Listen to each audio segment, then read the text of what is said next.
Hello hello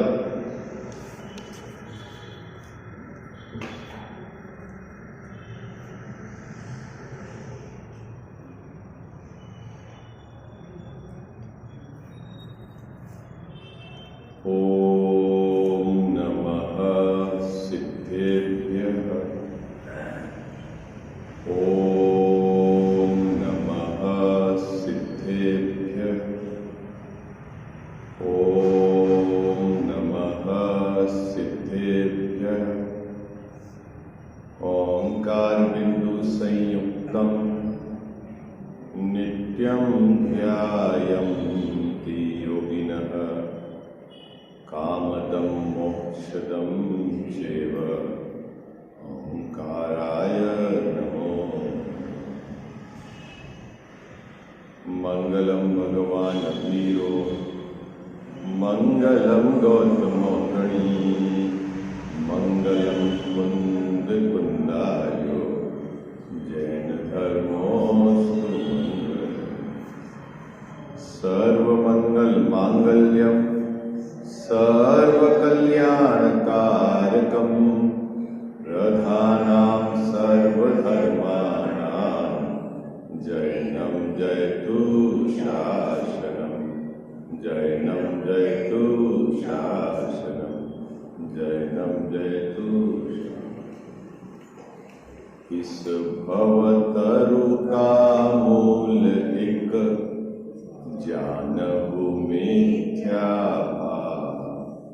ताको कर निर्मूल अब करिए मोक्ष उपाय। करिए मोक्ष।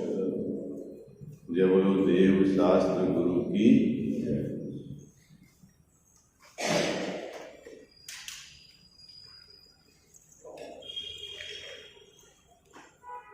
मोक्ष मार्ग प्रकाशक ग्रंथ है।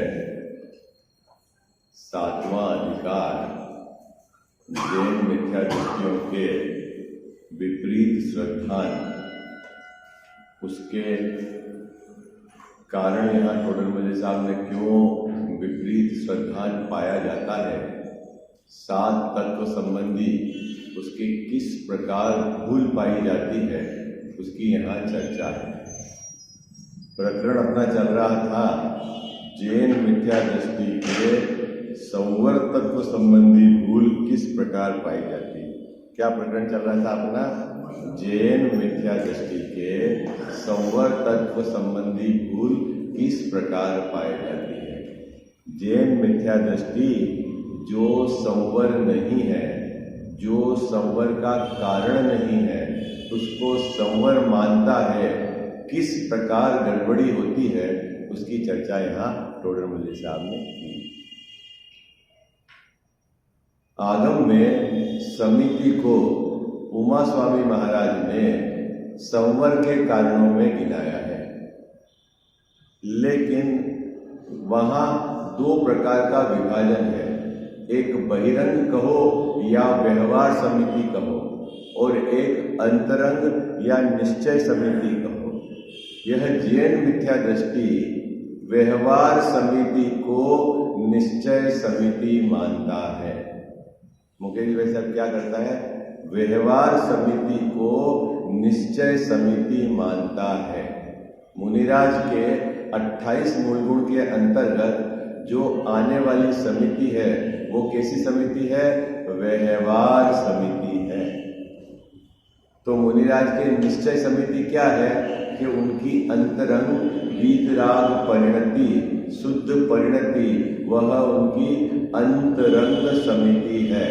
लेकिन यह जैन मिथ्या दृष्टि जी क्या करता है कि 5 प्रकार की जो समिति है ना, उसको संवर मानता है, जबकि वह समिति पुण्य बंध का कारण है। इतनी बात अपने को समझने, ये उसकी थीम है, इस पैराग्राफ की थीम है। टोडरमल साहब ये बताना चाह रहे हैं यहाँ पर कि अंतरंग समिति क्या है और बहिरंग समिति क्या है। क्या बताना चाह रहे हैं टोडरमल साहब? अंतरंग समिति क्या है और बहिरंग समिति क्या है। यदि जीव को मारने का परिणाम है तो वह हिंसा का भाव है और वह पाप बंध का कारण है, और यदि जीव को बचाने का भाव है, जीव की रक्षा करने का भाव है, तो वह पुण्य बंध का कारण है। वह धर्म नहीं, वह संवर नहीं, वह निर्जरा नहीं। इतनी बात अपने को अच्छे से समझनी है।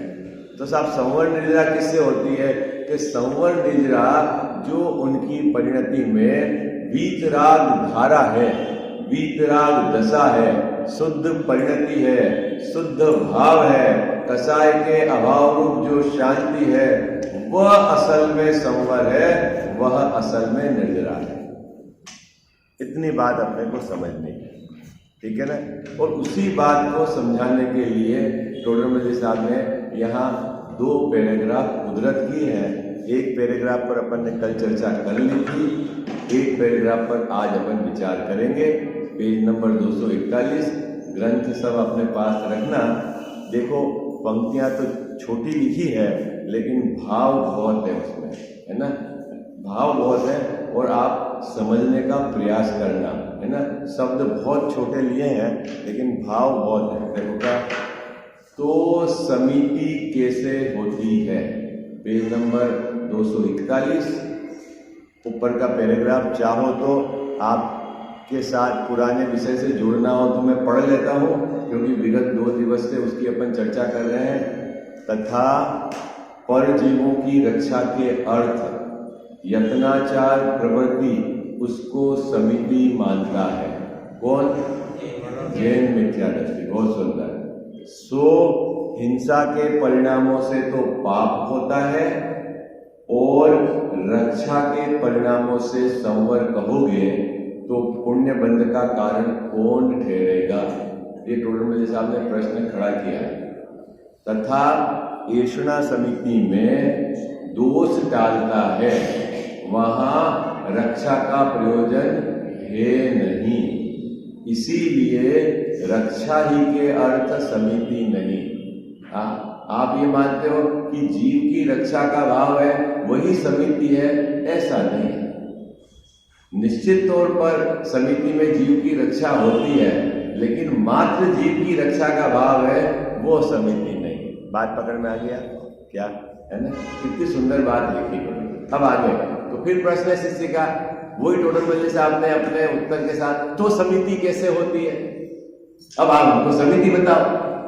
जब आपने मात्र जीव की रक्षा का भाव भी समिति नहीं है ऐसा लिखा, तो अब हमको बताओ समिति कैसे होती है? तो यहाँ टोडरमल साहब कहते हैं कि समिति कैसे होती है, सुनो। क्या है? मुनियों के किंचित राग होने पर। देखना बहुत सुंदर बात है। क्या लिखा है बाबू जी? किंचित राग होने पर, मतलब समिति में प्रवृत्ति होती है और गुप्ती में स्व में प्रवृत्ति होती है। गुप्ती और समिति में अंतर समझ गए है क्या बाबू जी? गुप्ती में स्व में प्रवृत्ति होती है और बाहर से निवृत्ति होती है, और समिति में बाहर में प्रवृत्ति होती है। गजब की बात है। तो गुप्ती में भी संवर निर्जरा है और समिति में भी संवर निर्जरा है, ये कैसे है? तो वो समझाना है टोडरमल साहब। तो गुप्ती में तो टोडरमल साहब ने ये कहा था, जब जीव अपने उपयोग को समेटकर अपने स्वभाव में एकाग्र करता है तो नियम से बाहर में मन वचन काय से उसका उपयोग हटा, तो अंदर में तो हुई प्रवृत्ति और बाहर से हुई निवृत्ति, यही सच्ची गुप्ती है। ये तो ऐसा है। तो ये तो आपको सरलता से समझ में आया।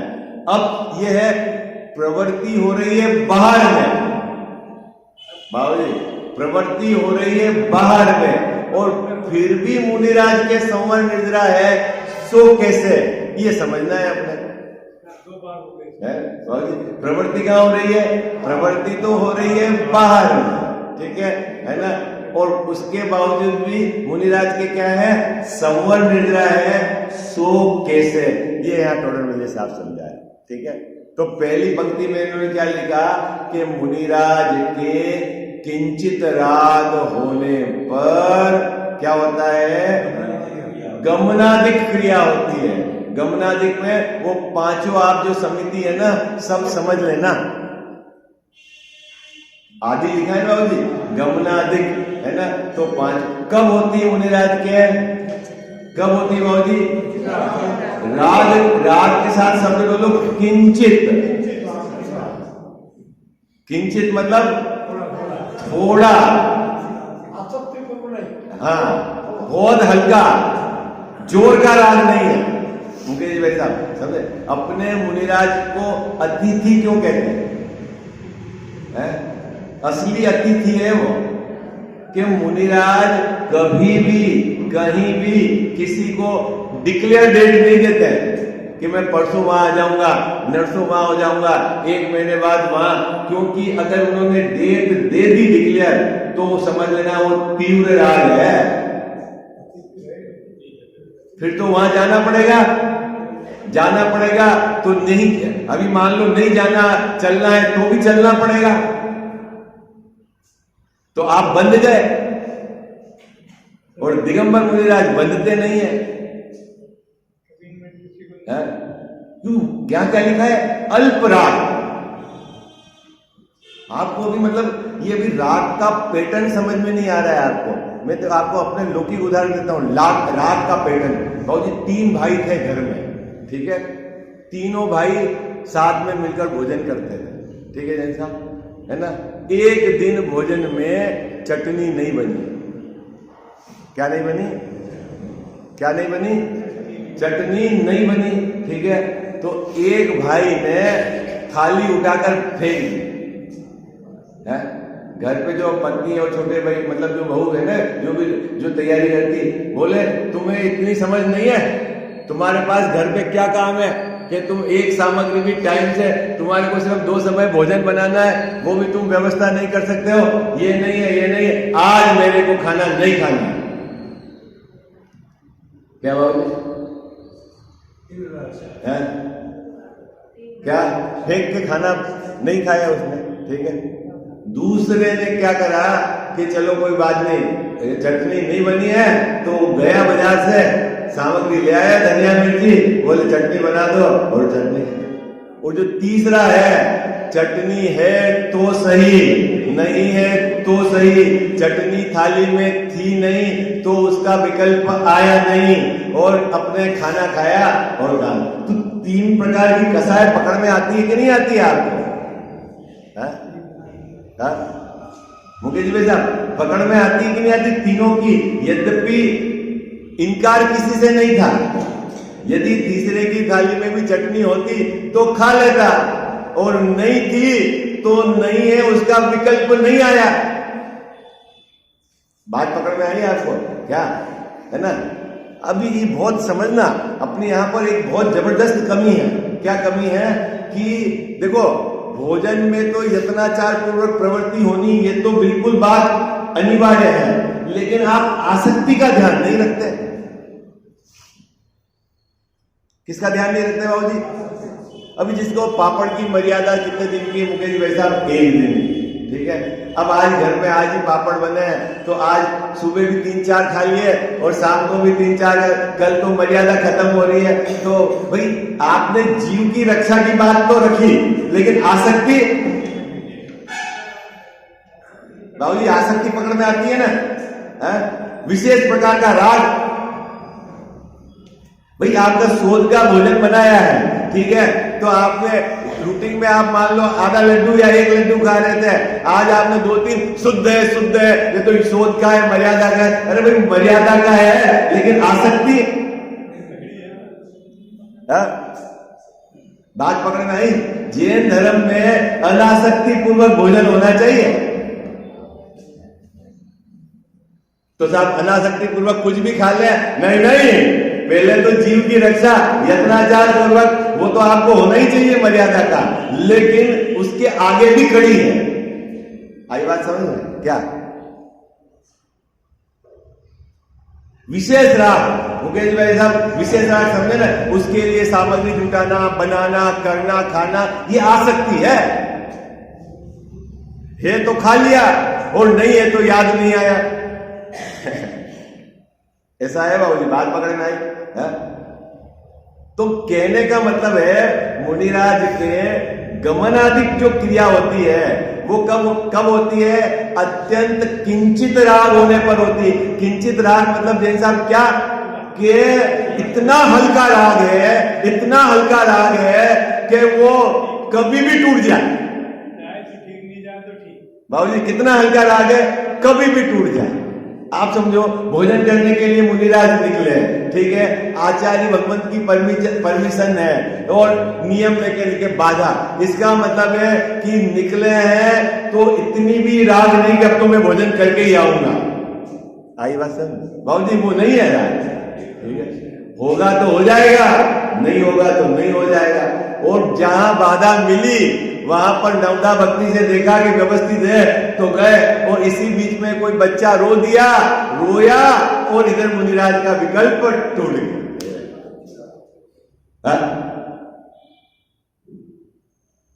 बाबूजी है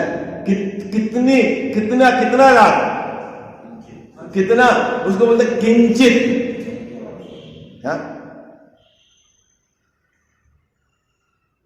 अब अपना देखना है। अपने यहाँ पे बहुत ऐसा है, क्या है कि जैसे जिस समय एकासन होता है तो क्या बनाना है तो ये प्लानिंग करते हैं, थोड़ा गरिष्ठ भोजन शाम तक भूख नहीं लगे, ठीक है।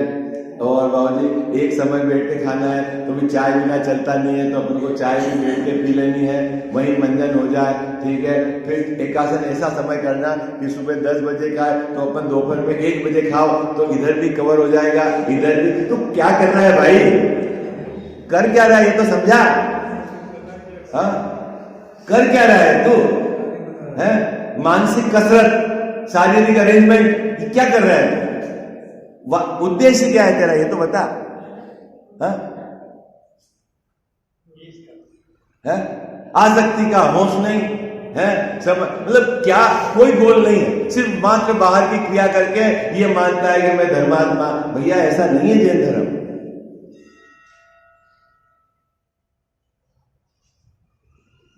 आप अपने अपने मन को टटोलना, मैं ज्यादा उसको नहीं खुलासा करूं।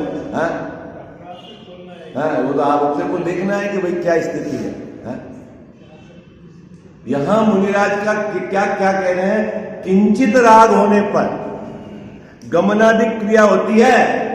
बाबूजी राग कब टूट जाए? मुनिराज चले अभी 1 किलोमीटर 1.5 किलोमीटर, राग टूटा, रुक गए वहीं पर।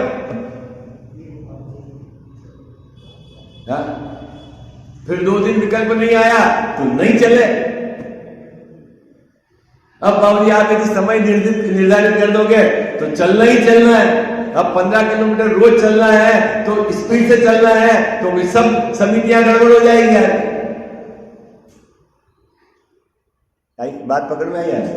क्यों हमारे मुनिराज अतिथि है, किसी भी चीज की कोई डिक्लेयर उनका टाइम नहीं।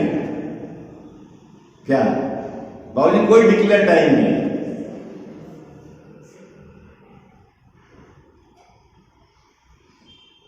अब आगे देखो, बहुत सुंदर बात लिखी जिसमें मुझे चर्चा करनी है। वहां मतलब जब अत्यंत राग में गमनादिक क्रिया होती है वहां, कहा भाई साहब, कहा? अत्यंत अल्प राग में, किंचित राग में गमनादिक क्रिया होती है। गमनादिक में क्या लेना? चलना, बोलना, है ना, प्रतिष्ठापन, सामग्री उठाकर रखना, भोजन करना, ये सब उस 5 समिति इसमें आदि में आ गई, ठीक है। जो क्रिया होती है वहां क्या होता है? अति आसक्तता के अभाव में से प्रमाद रूप प्रवृत्ति नहीं होती। क्या मुझे वैसा इतना आसक्ति नहीं है कि बच्चा रो रहा है और मुनिराज भोजन कर ले, इतनी आसक्ति नहीं है।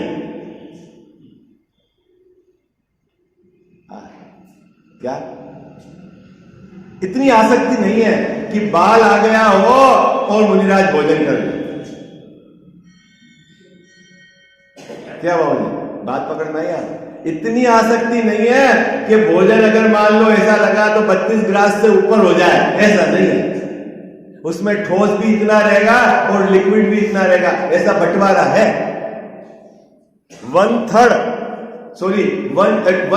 भाग तो वो ठोस आहार लेते हैं, 2/4 लिक्विड लेते हैं और 1/4 खाली रखते हैं। ये क्या चक्कर है? जब खाना खाने आए भाई साहब, आपको अपनी नियम से खाना मिल गया, बाधा भी मिल गई, नवदा भक्ति भी थी, फिर तो भरपेट खा ले बाबू जी, फिर क्या दिक्कत है? ये बोलो भाई, क्या बाबू जी, फिर भरपेट खा ले, फिर क्या दिक्कत है? भाई सब आचार्य भगवान ने परमिशन दी, आप बाधा लेकर नियम लेकर निकले, नियम मिल गया, नवदा भक्ति से भोजन करा रहा है श्रावक है, और फिर जैसा फिर ये क्या चक्कर है? अरे भाई आसक्ति नहीं है उनको, उस जाति का तीव्र राग नहीं है। एक झटके में विकल्प टूटे और मुनिराज ने हाथ छोड़ा।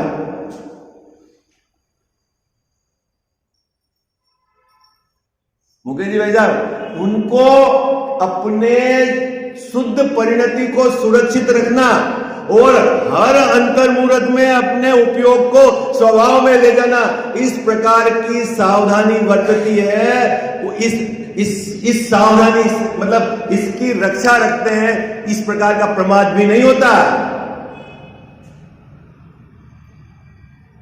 बाबू जी ना, वन से निकले और मुनिराज अंतर मुहूर्त में यदि शुद्धोपयोग नहीं करे, आहार के लिए गए, विधि हुई, मिले, बैठ गए, बात हुई, ऐसा नहीं है। जैसा बिल्कुल अलर्ट है। क्या अलर्ट है? अपनी परिणति में 3 चौगुनी कसाई की रक्षा हो रही है, शुद्ध परिणति चल रही है और अंतर मुहूर्त में शुद्धोपयोग में जाना है। बाबू जी ये तो उनका बिल्कुल स्पष्ट, हाँ। और फिर उस समय थोड़ा सा राग है तो जो भोजन मिला जैसा फटाफट किया,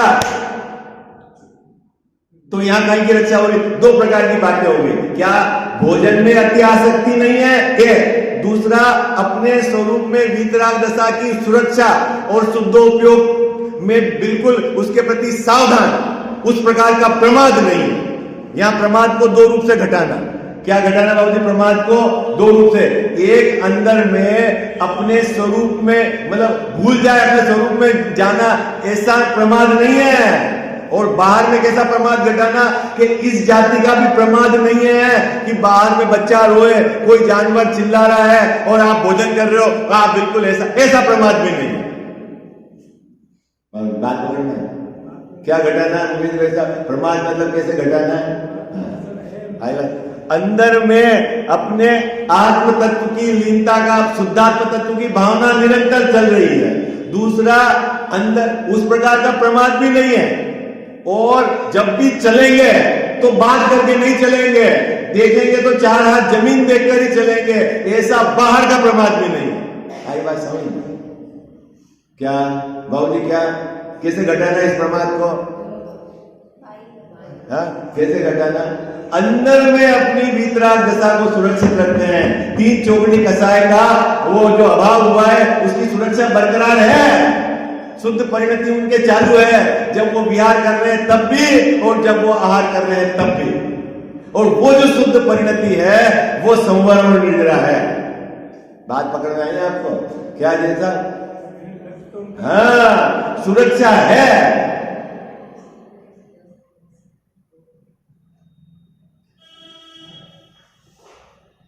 छोटा बच्चे को लेके मां जाए भोजन करने के लिए, बहुत छोटे बच्चे को, ठीक है, तो बच्चे को हाथ में रखे या तोप के और खाना खाए, तो बच्चे की सुरक्षा भी बराबर है, उसका ध्यान भी बराबर है, और भोजन वो तो हो गया जो हो गया। आई बात समझ में? बात पकड़ में आई है? ऐसे ही मुनिराज के शुद्ध परिणति 3 चौगुनी कसाय का अभाव रूप वीतराग दशा वो सुरक्षित है और उससे संवर मिल रहा है।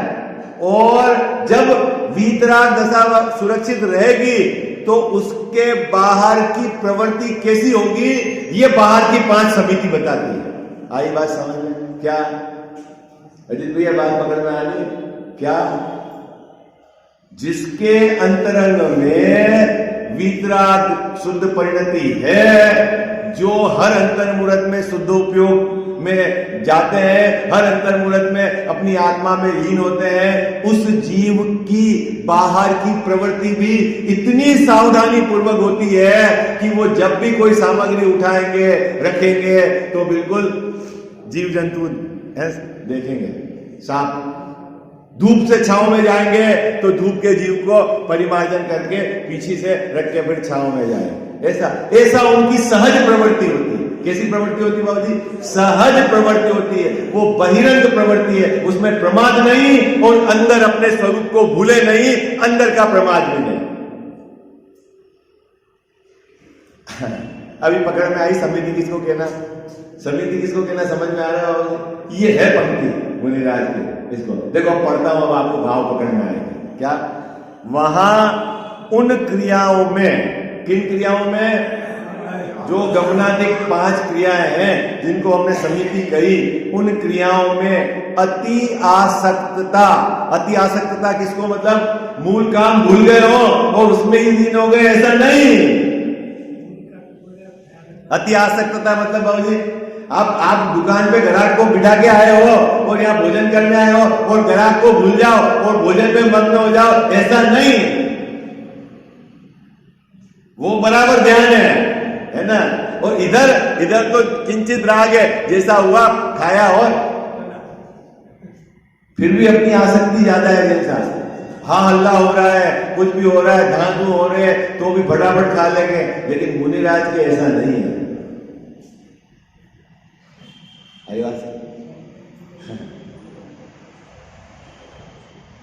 आप देखो कितना हल्का राग होगा, कितना हल्का राग होगा बाबूजी, कितना हल्का राग होगा है। किसी जानवर का मुंह बंधा हुआ, किसी जानवर को दहाड़ सुन लिया, भोजन का विकल्प टूट गया है?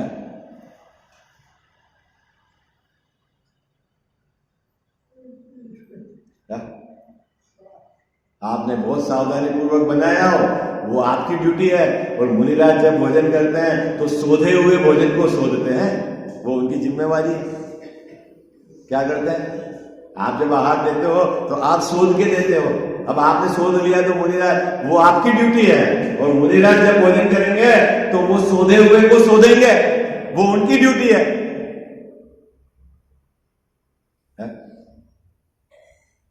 आप बोलोगे नहीं साहब ये तो राई है, और उनको लगा चीटी, तक हाथ छूट गया है?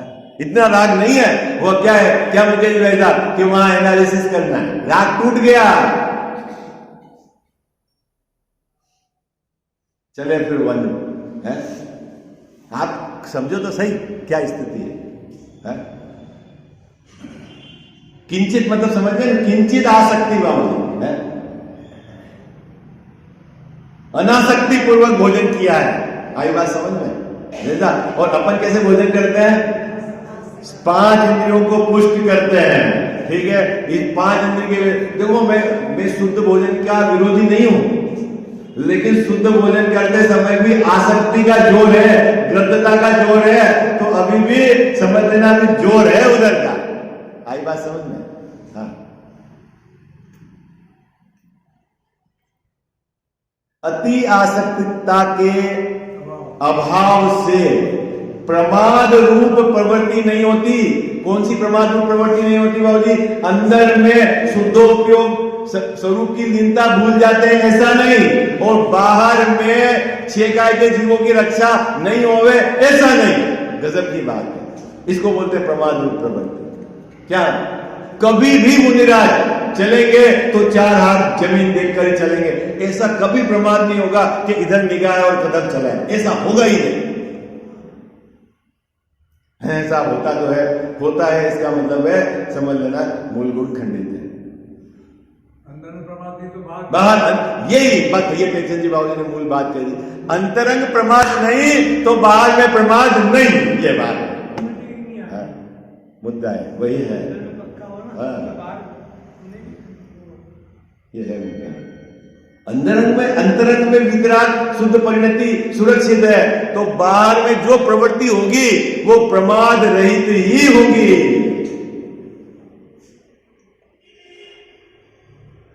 ये इस पैराग्राफ की विषय वस्तु है। अब अपने को जैसा वैसा लगता है ये बहुत कठिन काम है मुनिधर, बहुत कठिन काम। मैं आपको कह रहा हूं कि बहुत सरल काम।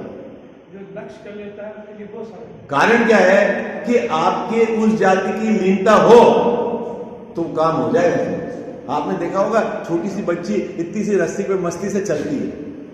कैसे चलती है? कैसे चलती है? उसको पूछे कठिन है, बोले आप चला दो, है चलती कि नहीं बाबूजी? है रस्सी पे चलती है, बांस को पकड़े, आपको कहो तो कठिन है। और वो कारण क्या है कि जिनके अंतरंग में वीतराग परिणति है, तीन चोकड़ी कसाय का अभाव रूप जो धारा चलती है, उनके बाहर में ये सब सहजता से होता है, करना नहीं पड़ता है। यही बात इस पैराग्राफ की है कि स्वयमेव दया पलती है। ये शब्द है टोडर मल जी साहब के। देखो मैं पढ़ता हूं, अब आप मुद्दे वाली जो बात यही है कि अंतरंग प्रमाद नहीं तो बाहर में नहीं, बस ये बात है। देखो क्या कहते हैं, तथा अन्य जीवों को दुखी करके अपना गमनाधिक प्रयोजन नहीं साधते हैं। क्यों नहीं साधते अन्य जीवों को दुखी करके? क्योंकि उस जाति का प्रमाद नहीं है। सूर्यास्त के अंतर्मुहूर्त पहले बाबूजी गमन बंद कर देते हैं सारे, और विकल्प आया तो और पहले भी बंद कर देते हैं। भाई जैसे सूर्यास्त के अंतर्मुहूर्त पहले बंद, जीवों की संख्या बढ़ जाती है, किसी जीवों को दुखी करके चलना ये तो है ही नहीं होंगे। इस जाति का तो राग ही नहीं है, जहां है वहीं रुक जाएंगे।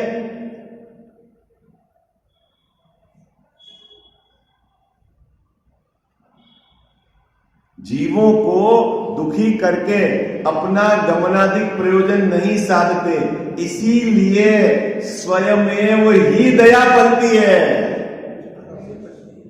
क्या बाबूजी कैसे दया पलती है? स्वयमेव ही दया पलती है, स्वयमेव ही पांचों समिति पलती है। कैसे पलती है कि अंदर का प्रमाद नहीं और बाहर में उस प्रकार की प्रवृत्ति नहीं। और जो अंदर में तीन चौकड़ी कसाय का अभाव शुद्ध परिणति है जैन साहब, वह तो है संवर्ण राग, और बाहर में किंचित राग में जो यत्नाचार पूर्व प्रवृत्ति है वो पुण्य बंध का कारण। इस प्रकार मुनिराज के समिति पाई जाती है। अब जैन मिथ्या दृष्टि क्या करता है कि वो पांच बाहर की समिति है, उसको ही उसने निश्चय समिति मान लिया, वो गड़बड़ है। बस ये संवर तत्व संबंधी भूल है। हाँ, उसी को उसने धर्म मान लिया, जबकि वो धर्म नहीं है, वो पुण्य बंध का कारण है। और वो सहजता से पलती है, स्वयं में वो पलती है, अति आसक्तता। अगर अंदर में राग ज्यादा नहीं होगा, एक झटके में भोजन का विकल्प टूट जाएगा। कोई भी है, बिल्ली कूदी, अब टूट गया विकल्प। हाँ, तो वो क्या अंदर में आसक्ति नहीं थी, और जिसकी आसक्ति हो उसके क्या फर्क पड़े है? इसलिए भोजन के लिए बड़े पंडित साहब ने कहा ना कि कौन सा भोजन अपने आराधना के लिए योग्य है। क्या? एक तो न्याय से कमाया हुआ हो। किससे बाबूजी? कौन सा भोजन है आराधना? न्याय से कमाया हुआ हो, यत्नाचार पूर्वक बनाया गया हो, और वात्सल्य से खिलाया गया हो, और अनासक्ति से खाया गया हो। सरल है, अब समझ में आ गई आपको बात? याद रही आपको? कौन सा अन्याय से कमाया हुआ धन हो, रिश्वत का हो, चोरी हो, किसी का लूट खसोट कर लिया हो है, और उससे खाना बनाया, वो आराधना काम आएगा ही नहीं है। पूरी प्रक्रिया है जैन साहब जैन धर्म की। हाँ? याद रहेगा आपको? समय हो गया। ये 4 बातें याद रहेगी। कैसा भोजन काम का है? ज्ञानी धर्मात्माओं के कैसा भोजन होता है? क्या है बाबूजी? कौन सा? सबसे पहले तो न्याय से कमाया हो। मुनिराज के तो कमाई नहीं हो, तो श्रावक के यहाँ भोजन करते हैं, लेकिन श्रावक की तरफ से बात है क्या?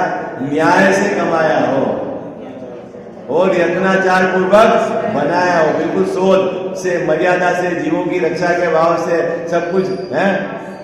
और फिर वात्सल्य से खिलाया हो और फिर खाया कैसा हो? अनासक्ति से खाया हो। हाँ बढ़िया है। और आपने है वो जीव है, कोई भोजन है। ये तो आपको लगेगा ये तो बहुत कठिन काम हो गया है, जिसमें तो एक भी चीज हमारे मैच नहीं होती है? होती है बहुत एक आधी चीज इसमें से मैच है। इसको तो ऐसा लगता है अन्याय से काम नहीं कमाएंगे तो पैसा आएगा ही नहीं है? आज के जमाना तो ऐसा है बाबूजी, बिना अन्याय से पैसा आता ही नहीं, ऐसा है? अरे बोलो भाई, हाजी या नाजी है?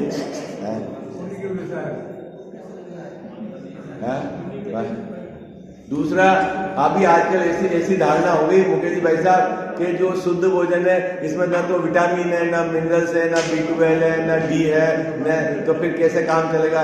मैं आपको बताता हूँ, शरीर स्वस्थ जो रहता है ना, शरीर स्वस्थ रहता है वो आपके नाम कर्म के आधार से रहता है। आपके परिणामों के निमित्त से वहां बहुत चेंजेस होते हैं। आप यहाँ कितना भी मैनिपुलेशन कर लो है, उससे कोई शरीर का है लेना देना नहीं है।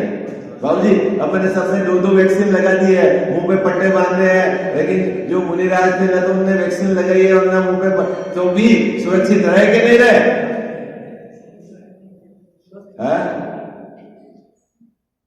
ये तो सब ये क्या है? धारणा है विपरीत। डरा दिया है आपको मुकेश भाई साहब। क्या जगह? अरे आप अपनी विशुद्धि बढ़ाओ, सब काम ऑटोमेटिक होगा। क्या करना है बाबूजी? अपने को क्या करना है? अपनी विशुद्धि बढ़ानी है। आप इधर कसाय बैठने का उद्यम करो, सब काम बाहर के ऑटोमेटिक हो जाएंगे। उधर की तरफ ताकत मत लगाओ। क्या करना है अपने को? क्या करना है भाई?